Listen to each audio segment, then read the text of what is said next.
Long time no see. Let me tell you, I love Cefiros. I love having a project car, but this thing, and sometimes I just want to fucking set it on fire.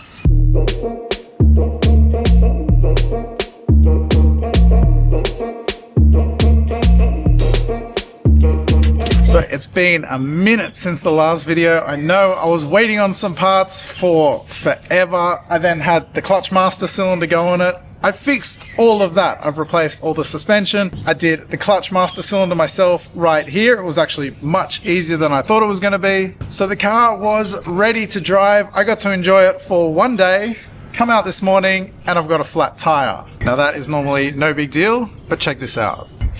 So this is the tire with the flat, but check this out.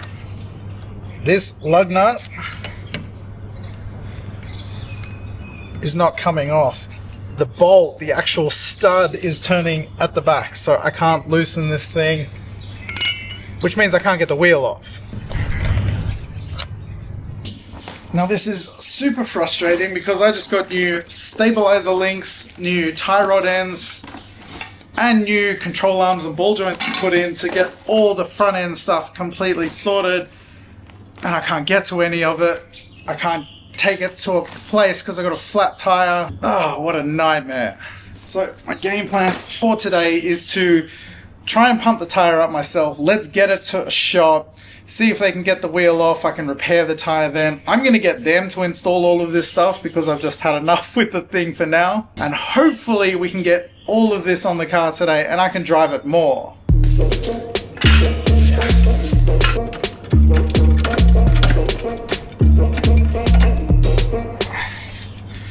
Now the worst part about all of this is if I run over one of my own screws out the front here, I'm just going to lose my shit.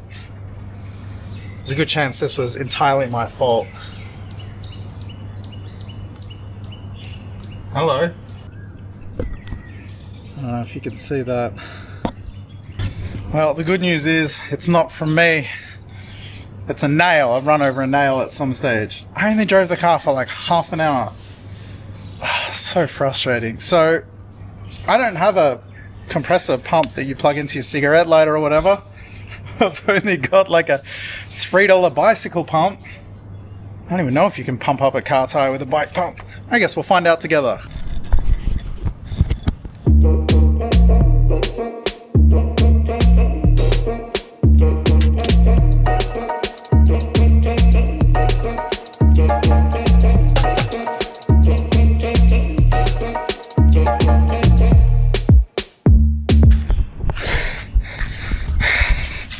Well, it's working. This thing says we got like a little over 20 psi in there, so I'll keep going. Oh man.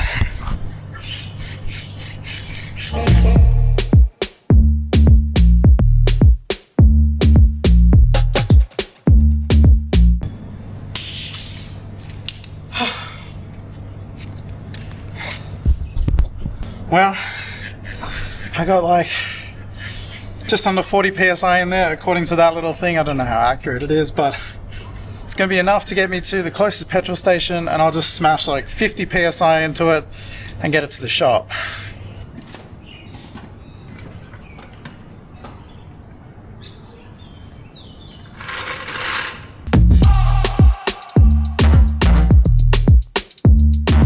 Alright, let's see how much we lost and see if it'll get us to where we need to be. This is new, you have to pay to use this one. Well, it was free in places, but 5 baht for a minute and 30 seconds.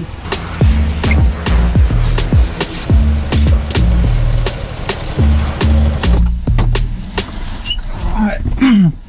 Well, the good thing is, it was at 31 psi when I plugged the thing in, so I don't think the air's leaking too fast. I guess it's a really slow leak.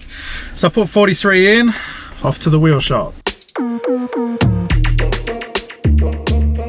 Now, the good thing is I actually have a great suspension shop contact, the people that did my Hilux. They're awesome. I've been to them a couple of times for other things and they've always looked after me. And I hit them up and asked if they could help. They said yeah, and they can install all the other stuff for me too. So these guys are about a 35-minute drive from where I live, and I just can't wait to get all this sorted and be able to drive the car and enjoy it. So here at the shop, showed them everything that needs to be done. The good news is they are quite confident about it. He said, yeah, that's fine. You should be able to get it off, no dramas, and then get all the front end stuff changed. Hopefully I just leave it with them and I get it back ready to drive.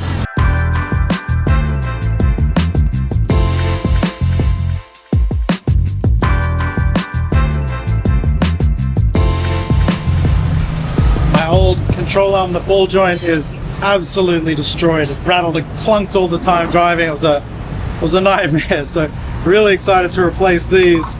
And I just, instead of just replacing the ball joints, I just got a whole fresh set of control arms.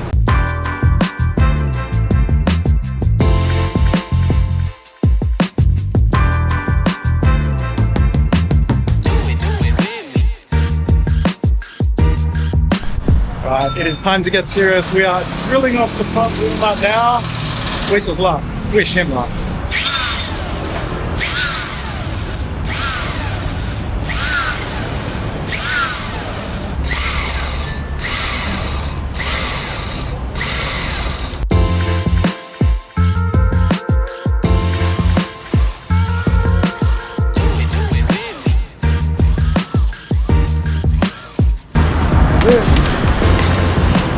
Hey!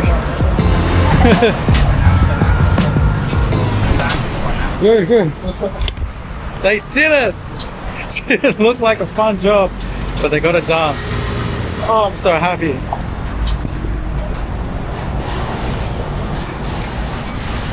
They actually did an awesome job. They're really worried about scratching the rims. I told them, look, just do your best. There's not much you can do. These are, I don't really care that much about the wheels anyway. But that's awesome. There's no damage. They got them off. Oh, I'm so relieved.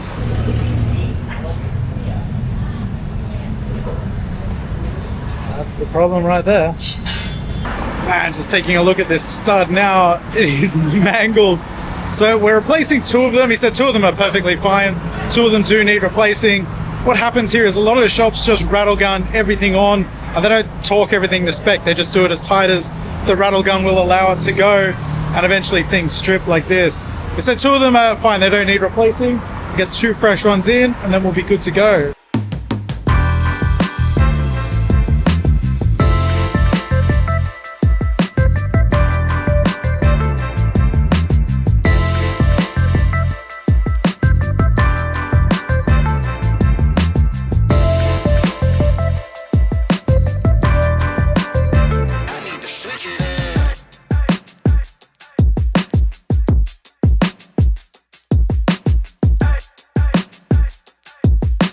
Well, good morning. You may notice I'm in different clothes and I'm back at home. So it is now a couple of days after I got the car, all the suspension work done to it.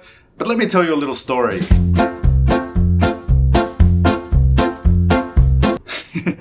So after I got all that work done, I went to go get the alignment done and I wasn't able to get it all perfectly straight. And when I drove it, it kind of wanders all over the road a little bit. The reason for that is up the front, my caster arms are not adjustable. They're just the stock ones. So the caster is where the wheel sits within the wheel well, and they're uneven. So one wheel is further back than the other, which changes the geometry of the actual suspension. So as the car goes over uneven road and the suspension compresses, it does all weird stuff and the car just kind of wanders all over the road. Now, the rear end, I can't adjust any of that, the toe in or toe out. So I can't get any of the rear alignment done. And I'm assuming this is also part of the problem. So I've gotten a whole lot of parts that have finally come today. Adjustable arms. These are all adjustable. And I'm going to go get them installed today. I was actually going to do this myself and then go get an alignment done, but I found a new shop, met the guys and they were all really cool, and they're going to do all the work for me.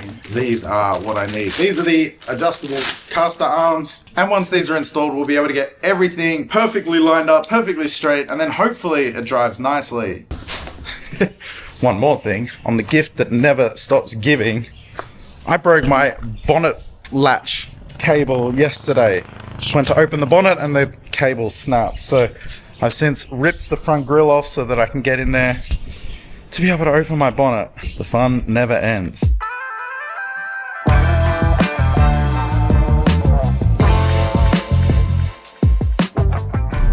this shop that I'm going to is a new place. It was recommended to me by someone. So I popped in there yesterday to see them and tell them about the work I needed done.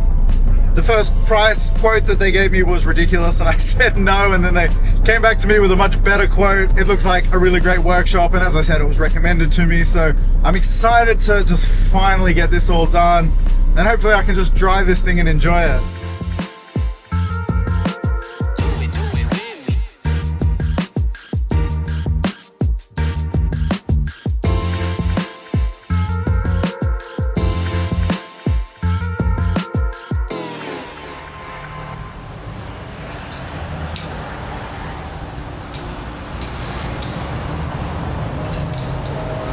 Well, this is actually quite cool to get up under the car and have a look at everything here.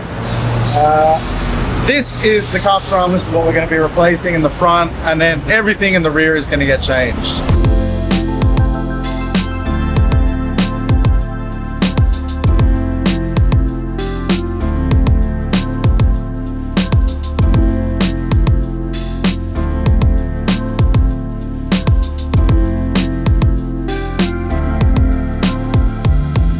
Man, I am so glad I brought this down to the shop. They're doing this unbelievably fast. I've only been here for an hour. The back is done on one side, the fronts have been done. They're just finishing up the other side on the rear at the moment, and then we'll get the alignment done. I'm so excited.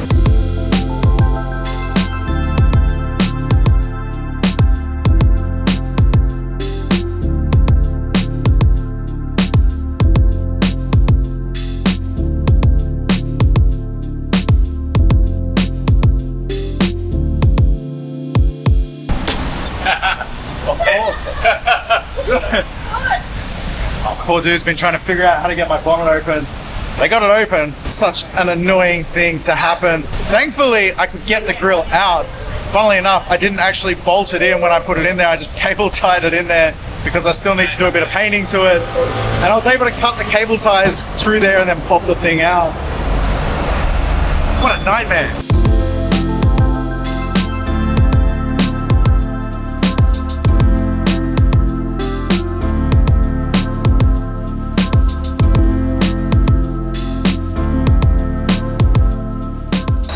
Alright, we're just about to get the alignment dialed in, and then we're good to go.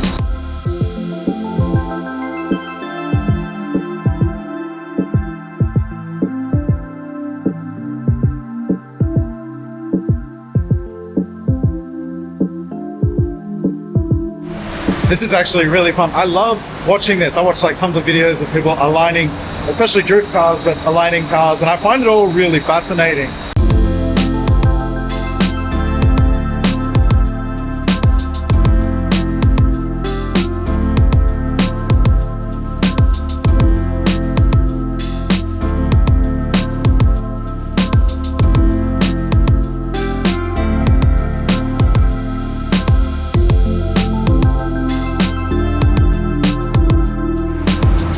Thank you. Kabuga, thank you so much. Thank you. I'll see you next time. Kabuga, thank you. Thank you. Bye-bye. Oh, we are done. Finally. Now the moment of truth, the test drive.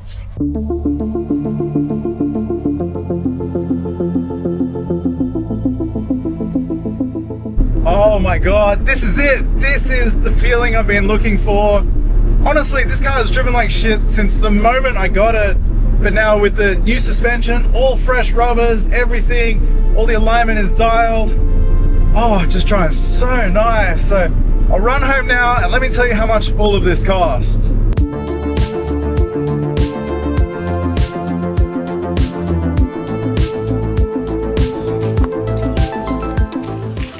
Alright, so let's talk about how much all of this cost. So first up, we'll talk about the parts that I installed at the first place, the lower control arms, the stabilizer link, the tie rod ends. All of those parts were 3,300 baht to purchase. I then paid 1,600 baht at the shop to have them installed, and I also got a couple of the studs, the front studs replaced. I've since taken a good look at the rest of it, and I'm going to go back and replace all of the rest of the studs just to be sure. They told me all of the rest of them were fine, but I just want to do it for my peace of mind. Now after that, I went to an alignment shop and I got the front wheels aligned. I wasn't able to get the back done, and that was 300 baht to get the front alignment. That is ridiculously cheap. Then my angle kit for the rear and all the adjustable arms and everything arrived. That was 5,500 baht for me to purchase and 2,500 baht for me to get installed at the second shop. Now that second shop was awesome. They actually did a little bit of custom work. One of the bars was a little long and they cut it down for me and shortened it, but now we've got it sitting exactly how I like it. The alignment's good, the stance is great, and I'm just so happy with the end result. Now these guys were legends. They threw in an extra set of lug nuts for me. They told me that the nuts that I had were shit and they replaced them with some good ones for me for free. They also fixed my front bonnet latch. So it turns out I didn't snap the cable, but the little pin in the end had popped out of where it sits. So they put it back in, they bent the part so that it can't pop out again. How that happened, I have no idea, but it's all sorted now and I can finally drive the thing. Here's something funny. That thing that I thought was a nail in there was just a little tiny piece of metal stuck in between the tread. When I went to pull it out, it turns out it wasn't a nail. And the funny thing is, I pumped up this tire, you saw at the beginning of this video, with the pump, and then I took it to a petrol station and I put 43 PSI in there, and the tire has not gone down since. I actually forgot about it until I started editing this video. It's been quite a few days now and the pressure hasn't dropped at all, so I don't know if this was a valve issue or what it is. I'm just going to keep an eye on it, but at least now if it does go flat, I can take the wheel off and get it sorted. Now we are far from finished. I still have some nagging little issues that I need to iron out. I still need to buy a handful of parts before I can get it onto the track and start drifting, but we're getting close and I'm just so happy to be able to drive it again.